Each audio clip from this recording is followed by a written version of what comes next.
Jaya TV நேயர்களுக்கு நமஸ்காரம். அர்த்தமுள்ள ஆன்மீகம் பகுதியில் உங்கள் அனைவரையும் சந்திப்பதில் மிக்க மகிழ்ச்சி.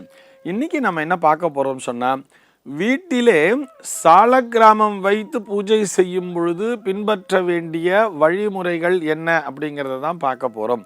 முதல்ல சாலக்கிராமம்னா என்ன அப்படின்னு சொன்னா, இது இந்த கண்டகி நதியிலிருந்து கிடைக்கக்கூடிய அந்த ஒரு விதமான உருண்டையாக இருக்கக்கூடிய கற்கள். உருண்டைன்னா அது பல விதத்திலேயே அந்த ஷேப்புங்கிறது இருக்கும். இயற்கையாகவே கிடைக்கக்கூடிய தெய்வீக சக்தி நிரம்பிய கற்களைத்தான் சாலக்கிராமம்னு சொல்றான்.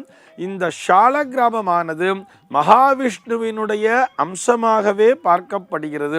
இதுலேயே கொஞ்சம் எலிப்டிக்கல் ஷேப்பில் இருக்கும். அது ஒரு நல்ல ஷைனிங்காக இருக்கும்.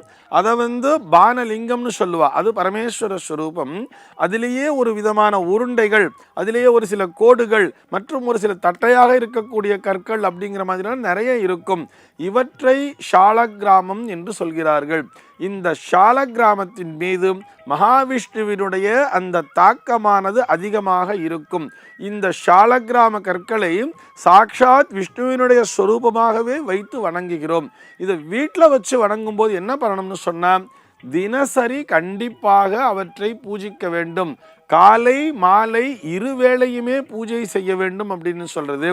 முடியல அப்படிங்கிற பட்சத்தில் ஒரு வேளையாவது கண்டிப்பாக அவற்றை பூஜிக்க வேண்டும், பூஜை செய்ய வேண்டும்னு சொன்னால் அதுக்கு நிச்சயமாக அபிஷேகம்ங்கிறத பண்ணணும். அதாவது ஒரு உத்திரணி ஜலம் விட்டால் கூட போகிறோம். கொஞ்சமாக ஜலம், கொஞ்சம் பால் அபிஷேகம், மறுபடியும் ஒரு உத்திரணி ஜலத்தை விட்டுட்டு அதனை தொடச்சிட்டு அதுக்கு சந்தனம் குங்குமம் வைத்து மகாவிஷ்ணவே நமஹா அப்படின்னு சொன்னாலே போரும். நமக்கு மந்திரம் தெரிஞ்சால் நம்ம கேசவா, நாராயணா, மாதவா, கோவிந்தா, விஷ்ணு, மதுசூதனா, திருவிக்ரமா, வாமனா, ஸ்ரீதரா, ரிஷிகேசா, பத்மநாபா, தாமோதரா என்றும் சொல்லி வணங்கலாம்.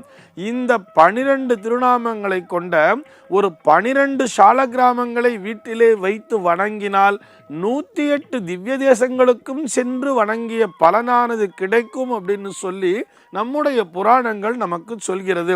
12 சாலக்கிராமங்களையும் வைத்து வழிபடுபவர்களும் இருக்கிறார்கள். 12க்கும் மேற்பட்ட சாலக்கிராமங்களை வைத்து வழிபடுபவர்களும் இருக்கிறார்கள். அவ்வளோலாம் நம்மளால முடியாதுன்னு சொன்னால் ஒரே ஒரு சாலக்கிராமம் மட்டும் வச்சு கூட நம்மளால பூஜை செய்ய முடியும். ஆனால் அங்கே தேவை என்னன்னு சொல்லி பார்த்தோம்னா, மடி, ஆச்சாரம், அனுஷ்டானம் அப்படிங்கிற மாதிரி ரொம்ப அதிகமாக பார்க்கணுங்கிற அவசியம் இல்லை.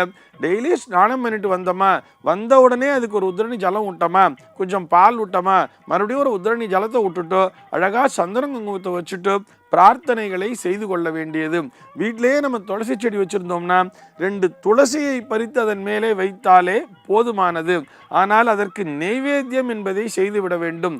நம்ம என்ன சாப்பிட்றோமோ அதனையே அங்கே கொண்டு வைத்து நெய்வேத்தியம் செய்து அதனை சாக்ஷாத் மகாவிஷ்ணுவினுடைய பிரசாதமாக எண்ணி நாம் உணவருந்தும் பொழுது நம்முடைய உடலானது கண்டிப்பாக ஆரோக்கியம் பெற்றிருக்கும். இந்த சாலக்கிராம பூஜை செய்வதனால் என்ன பலன் கிடைக்கும்னு சொன்னால், யம பயம் நீங்கும்னு சொல்றார். யம பயம் என்பதே இருக்காது. இது போக இந்த சாலக்கிராம பூஜையானது எவருடைய இல்லத்திலே நித்தியம் சரியான முறையிலே செய்யப்பட்டு வருகிறதோ அவர்களுடைய இல்லத்திலே துர்மரணம் என்பதே இருக்காது அப்படின்னு சொல்றார். ஒரு ஆக்சிடென்டல் டெத் ஆகட்டும், அல்லது ஒரு சூசைட் டெத் ஆகட்டும், ஒரு அகால மரணம்னு சொல்றா இல்லையா, அது போன்ற ஒரு துர்மரணங்கள் அப்படிங்கிறதே அந்த இல்லத்திலே நிகழாது. ஏனென்றால் சாலக்கிராம பூஜை எந்த இடத்திலே நிகழ்ந்து கொண்டிருக்கிறதோ அந்த இல்லத்திலே யம பயம் என்பது இருக்காது. அவர்கள் கரெக்டாக அந்த வயது முதிர்ந்து தன்னால் இயற்கையான மரணம் சொல்றா இல்லையா, அந்த இயற்கையான மரணம் அதுவும் அவர்கள் நேரடியாக சாக்ஷாத் மகாவிஷ்ணுவனுடைய பாதத்தையே சென்றடைந்து விடுகிறார்கள். வைகுந்த லோகத்திற்கு அவர்கள் அழைத்து செல்லப்படுகிறார்கள்.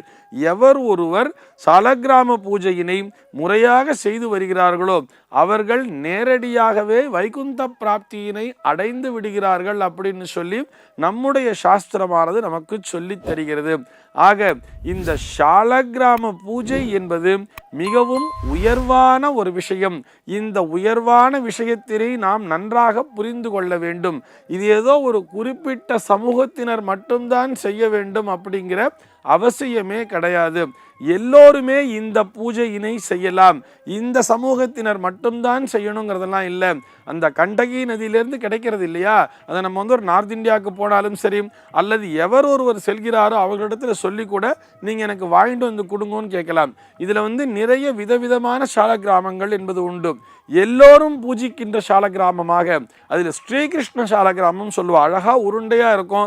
அந்த ஸ்ரீகிருஷ்ண சால கிராமம் என்பதற்கு அதிகப்படியாக நாம் மடி ஆச்சாரம் அனுஷ்டானம் என்பதை பார்க்க வேண்டிய அவசியமே இல்லை. ஸ்ரத்தை என்பது முக்கியம், நித்தியபடி பூஜை செய்வது என்பது முக்கியம். நித்தியபடி நைவேத்தியம் செய்து உன்னுடைய பிரசாதமாகவே நான் இதனை உட்கொள்கிறேன் என்ற எண்ணத்தோடு அந்த சாலக்கிராம பூஜையை மேற்கொள்பவர்களுக்கு மரண பயம் என்பதே நிச்சயமாக கிடையாது. சர்வே ஜனாக சுகினோ பவந்து.